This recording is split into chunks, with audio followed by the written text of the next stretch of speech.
Global environmental issues and policies. Global environmental issues.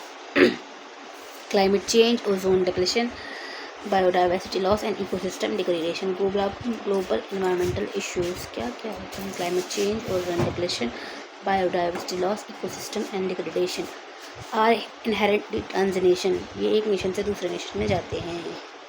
These problems require coordinating institutional response through the treaties, convention and multilateral framework. इस problems को ठीक करने के लिए हमें coordinate करना पड़ेगा ट्रीटीज से, कन्वेंशन से, मल्टीलाटरल फ्रेमवर्क से. इसका बेसिकली कोर गाइडेंस प्रिंसिपल ये है कि हम सस्टेनेबल डेवलपमेंट करेंगे जो कि बैलेंस इकोलॉजिकल सिस्टम को इंटीग्रेट करेगा, इकोनॉमिक ग्रोथ होगी और सोशल जस्टिस होगा. ग्रासिला स्टनिस्की कहती हैं सस्टेनेबिलिटी के लिए हमें इंटीग्रेटेड मार्केट सिस्टम के साथ साथ एनवायरमेंटल लिमिट्स भी लगानी पड़ेंगी. श्रीधा रामफेल कहते हैं डेवलपमेंट और एनवायरमेंट अलग अलग नहीं है बट दोनों को एक साथ जोड़ना पड़ेगा. Earth summit and sustainable development goals. Earth summit introduction. The earth summit institutionalisation the global commitment to sustainable development by linking environmental production with economic development.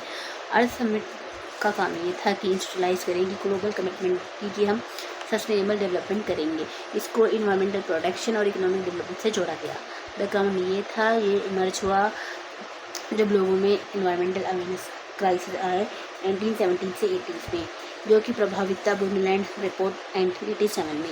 इसका ये एक आउटकम निकला. पहला एजेंडा 21 आया जो कि एक कम्प्रेहेंसिव एक्शन प्लान था सस्टेनेबल डेवलपमेंट के लिए, जो कवर करता है polity, consumption patterns, biodiversity, resource management में. इनकरेज करता है local level governance, think global and act global.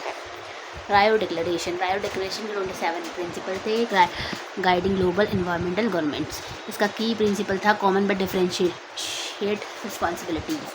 Institutional impact. Institutional impact क्या था? इसने creation of United nation framework for climate change के लिए बनाया. CBDI बायोडाइवर्सिटी के लिए. Sustainable development goal. Introduction.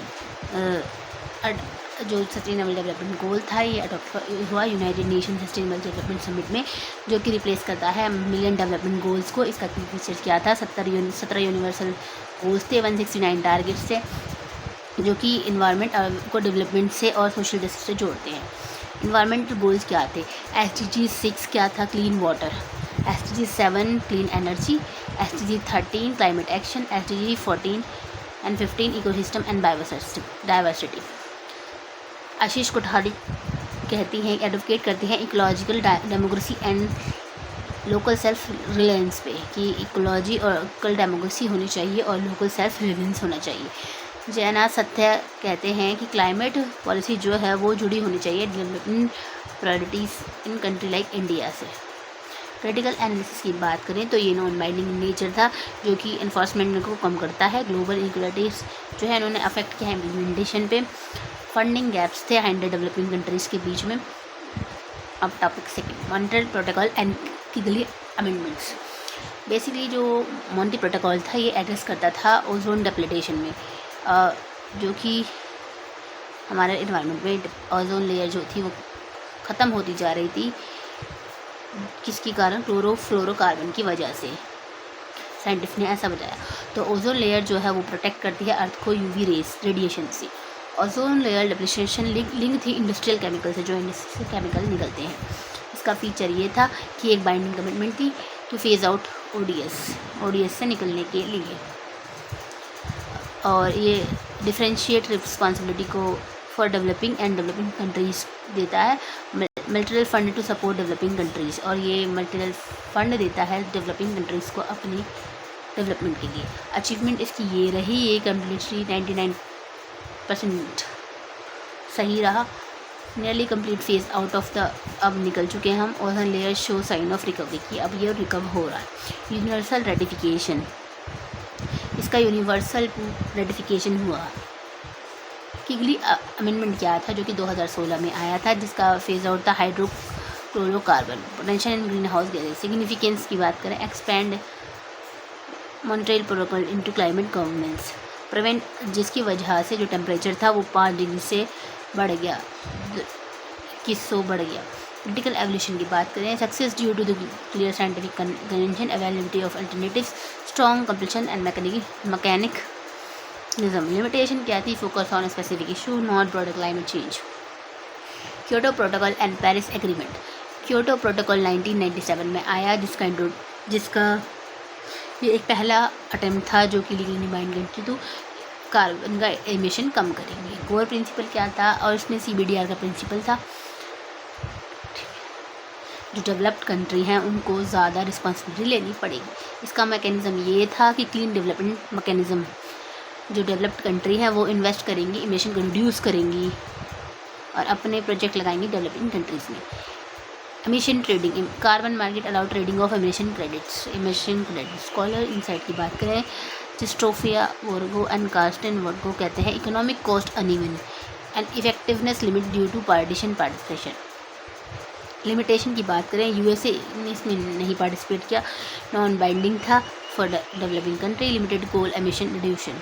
Paris agreement 2015 में आया, जो कि अडॉप्ट किया COP21 पेरिस एग्रीमेंट में। ये रिप्रेजेंट करता है एक flexible inclusive climate change framework में। इसका पहला फीचर ये था कि नेशनल डिटरमाइन कॉन्ट्रीब्यूशंस, ग्लोबल स्टॉकलेट हर 5 साल में होता है। क्लाइमेट फाइनेंस कमेटी भी बनी। गोल ये रहा कि लिमिटेड टेम्परेचर 2 से कम आए। एम ये था 1.5 आवर। स्कॉलर का व्यू है कि one step forward 2 step back due to lack of binding enforcement. एक स्टेप हम आगे गए, 2 स्टेप में पीछे, किसकी इन्फॉर्समेंट कम थी। क्रिटिकल एनालिसिस की बात करें तो ये यूनिवर्सल पार्टिसिपेशन का वीक क्यों था, क्योंकि इसमें वॉलंटरी कमिटमेंट नहीं थी, इन्फ्लुएंस एमिशंस था। कन्वेंशन ऑन बायोलॉजिकल डाइवर्सिटी, तो द इंट्रोडक्शन ऑफ की बात करें तो convention on biodiversity address biodiversity जो जो लॉस मिला है पूरे ग्लोबल लेवल में, उसकी वो बताता है। इसका ऑब्जेक्टिव था कि हम बायोडाइवर्सिटी को कन्वर्स करें, सस्टेनेबल यूज़ करें, फेयर बेनिफिट शेयरिंग की मैकेनिज्म की बात करें, नेशनल बायोडाइवर्सिटी स्ट्रेटजीज अपनाएं, कारिगेना प्रोटोकॉल अपनाएं, biosafety, Nagoya protocol, access to benefit sharing. Important ये था to protect ecosystem, species genes resources, support indigenous knowledge system. Critical issues क्या थे, वीक इन्फोर्समेंट था, कन्फ्लिक्ट विद इकोनॉमिक डेवलपमेंट से साथ conflict करता था, बायोपर्सिकल था। Ramsar convention and सीटाइट्स।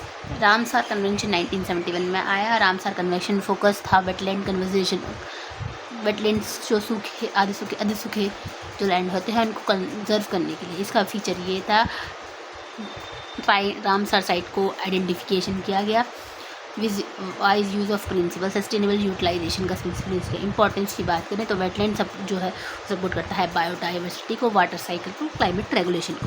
चैलेंज ये था कि ऑर्गेनाइजेशन एंड पॉपुलेशन बढ़ रहा था, जिसकी वजह से वेटलैंड नहीं रह पा रहे थे। वीक नेशनल, पूरे नेशन में इसको इन्फोर्स करना कम वीक था। CITES 1973, the CITES regulate international wild life trade. ये बेसिकली सिटीज़ जो है वो रेगुलेट करता है इंटरनेशनल वाइल्ड लाइफ ट्रेड से। मैकेनिज्म ये था, अपेक्स 1 में स्ट्रिक्ट प्रोटेक्शन, अपेक्स 2 में था कंट्रोल ट्रेड कंट्रोल करेंगे हम एनिमल्स वगैरह की, नेशनल प्रोटेक्शन देंगे। अपेक्स 3 सिग्निफिकेंस ये है, इनने रोका है extension due to trade, global cooperation against the wildlife trafficking.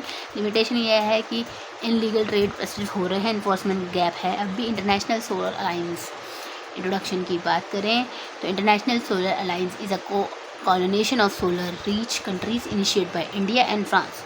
Object ये है कि promote solar energy development, reduce fossil fuel dependency को हम कम करेंगे, फैसिलिटेट फाइनेंस और टेक्नोलॉजी ट्रांसफ़र को बढ़ाएंगे।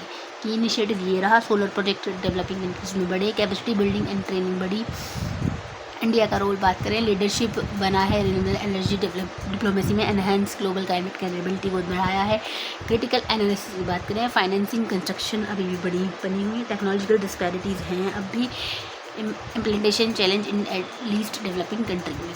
फाइनल कंक्लूजन ये निकलता है कि ग्लोबल एनवायरमेंटल एग्रीमेंट रिफ्लेक्ट हमें progressive institutionalisation of environment governance, but challenge remain. अब भी चैलेंज हैं, क्या क्या है, enforcement versus sovereignty, equality between global and north, बीच में जो इनक्वालिटी है, फाइनेंस एंड टेक्नोलॉजिकल गैप है।